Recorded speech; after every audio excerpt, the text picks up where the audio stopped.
All right, well, thank you everyone for coming on behalf of the Technology Entrepreneur Center. We're very glad to have Zach Kaplan. Welcome to storyofinventables.com, starting an internet company. A little bit of background behind Zach. He has spoken on product development and innovation to audiences at conferences across the country. His work has been covered by Business Week, Fortune, Forbes, CNN, NPR, and other leading media outlets. And in 2006, he was honored by Chicago's Museum of Science and Industry as a Modern Leonardo da Vinci. So prior to Inventables, he created Leverworks, a custom web application and hosting company that sold to Leo Media, a multimedia firm, in 2001. And he is a U of I alum in mechanical engineering. So please put your hands together and welcome Zach Kaplan.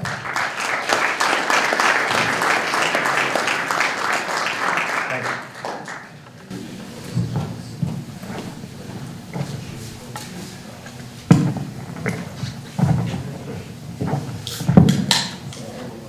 So hi, thank you very much. I am Zach Kaplan. So tonight what I'm going to do is really just tell you the story from how I got here from there. And basically I was a mechanical engineering student here. I graduated in 2001. And so I was in the first wave of students that went through the Technology Entrepreneurship Center, and Ray Price, I don't know if he's still involved in it, had just started it. So I went to every single one of these lectures, and I was really just raring to get going as an entrepreneur. And so tonight I'm going to get into as many gory details of what actually happened as possible, because that was what was most useful for me. And at the end we'll go into questions. So basically for me, my entrepreneurial journey started at the VDEV COSAD business plan competition. I entered a business plan for a health card that you could store all of your medical information on. And if you ever got in an injury or accident or had to go to the hospital, didn't matter where you were in the world, you could access it just by swiping your card. And I thought that was genius. Healthcare was going to be a huge growing market with the internet coming on. And I went to the, I remember my friends the night of this thing were watching a football game. And they were making fun of me for, they're like, what are you going to? I was like, well, I'm going to this business plan competition thing. And they're like, whatever, dude, like, the game is on, like, they're pressuring me, and I'm like, I gotta go, I gotta get some ideas. Because I knew I wanted to start my own company, but I had no idea what I wanted to do. So I'm like, I'll go to this thing, I'll meet some people, I'll get some ideas. So it turned out that I entered the competition, and I lost. But at this event, I met somebody else, and we were talking, and we kind of hit it off and continued to talk. So then I took the next course in the TEC where you actually do a business plan, and I got a B-. It was for this company called Zippy Sites. It was basically Google Sites, if you've been on Google Sites now. Same exact thing, but maybe too early for its time. Maybe my business plan kind of sucked. I didn't really know what I was talking about back then. I would just kind of like make it all up. So B-. So I was like, okay, well maybe that's not a good idea. And but I was like, but I know that this internet thing is big. I really want to start my own company. I don't want to get a job. And so I had 2 internships, one at General Motors as an engineer in their turbocharger group, and one at Yaskawa. And after a summer at General Motors, I was like, I know for a fact I never want to work at a big company again. So who's had an internship at a big company? Okay, so y'all know, the walls were probably beige. We had beige walls. I sat in a cubicle, and on the carpeting, like from the front door to my cubicle was like these lines, and like the engineers would kind of like walk on the line to their desk. Like every morning, I thought there could be no more depressing thing than that for my whole life. And people would sit there. I did more in that one summer than some people had done in the last 3 years. Like I think that people had sat there for 30 years and just tried to figure out if they could do nothing all day. And I was like, I can't take it. Like some people aren't meant to be kids like this. So I came back to school, and I was like, okay. That guy that I met at the business plan competition, his name was Keith Schock, and we kept talking. We decided, okay, we're going to start a company that does IT consulting, but specifically, we're going to build the back end of people's websites in PHP, and we're going to work with design firms to do the front end. So we thought this was genius. We're going to scale it all across the world. All the designers are going to send us their front end, and we're just going to do the plumbing in the background and make it work. And so this is our first website. We went through about 16 iterations because at the time we thought that was like the most important thing, is to have like a professional looking website. And we thought this was the coolest thing in the world.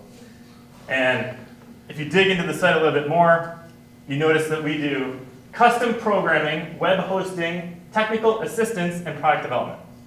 So now, if you start your own web design consultant company, and you do all these things, and it's really just you and this other guy that you met at the business plan competition, and you're working out of your dorm room, or in my case, my apartment, you should let this tell you that you actually do nothing. Because two people doing four things, really, you do nothing. And really, we did nothing. So we actually did get some projects, though. And we started to do something, and really what we did was custom programming, which is the upper left-hand corner. We didn't do any of this other stuff. And so we did custom programming because we wanted to start a company, but we didn't have an idea. But if you do custom programming, they tell you the idea. So it was genius. And we go to the customers, and basically we went door to door in Champaign, knocking on, we went over to the industrial park saying like, hi, we started this company, Levelworks. We'd love to do custom software for you. And 90% of the people said like, get out of here, like we don't have solicitation. And then like 10% were like, oh, custom programming. Interesting, yes, we're working on this project. And so it ended up we had a handful of clients. One of the clients is actually in Champaign, Flex and Gate. They make 80% of all trucks and SUV bumpers. And we worked on an engineering change notice system for them in PHP and all the updates. And I remember I think they got bids from us, and we had taken the project over from a student group, and so some big consultancies like Deloitte or Accenture. So they bidded them like $3 million for the project, and we said like 30,000. And they were like, let's go with the students. So it's pretty cheap. So that was sort of our biggest client, and then we had a lot of shopping carts and things like that, and we got a little different franchise. But this was our headquarters. So you see on Google Maps there, second in Chalmers, might live around there, world headquarters, and then we were on the first floor. And so what was interesting is, so we had a lot of energy, we had a website, we had a few customers, and the summer came, and we started trying to think like, okay, we got to scale this up, because we've gone to all of these talks, and like all the entrepreneurs were talking about scale. I got to think about scale, it's big. So like, okay. Still didn't have any real money though, because we're basically breaking even. And so we talked to Professor Price, we're like, if we're going to scale this up, we need more people. So we posted internship opportunities for other students, and we went over to the career service fair, like to Expo today, but just like where the office is. And we got people to apply for internships. And we worked it out with the dean that they could get credit for working at our company. So I walk into the Career Services Center, and I'm like wearing a suit, like all professional. And she's like, oh, he'll be here in a minute. And I was like, okay. So I like sat down, and like a couple more minutes go by, and she's like, I don't know where this gentleman from Levelworks is. I'm like, well, I'm the gentleman from Levelworks. She's like, I'm so sorry, sir. So I'm like, no problem. So she shows me over to my interview room, and it's like the little two chairs and like this thing. I sit down, and then the first candidate comes in, and I'm like, so tell me about what major are you, And so we probably interviewed about 25 people that summer and hired 5. And so we got the neighbors to, basically all my roommates moved out for the summer, and we moved in. I kept my room. And then the center was kind of like the office. One guy had his desk in our kitchen. One guy had, we moved the couches like to the side. That was like our lobby. And so we were kind of friendly with the girls who lived across the way, and we're like, can we borrow your phone lines for the summer? And they're like, if you pay the bill. So we wired from like, this is like the girls' house on the side there. We wired their phone lines into our place. Now we had 4 phone lines. And I don't know if you've ever seen the movie Boiler Room, but basically there's like juniors and seniors in college cold calling every single web developer in America. We went like to about.com and did list by alphabetical. And we started with the A's, and by the end of the summer we were at the Z's. So it was like 3,000 calls. We were very determined we're going to scale this thing up. So we took the brute force approach.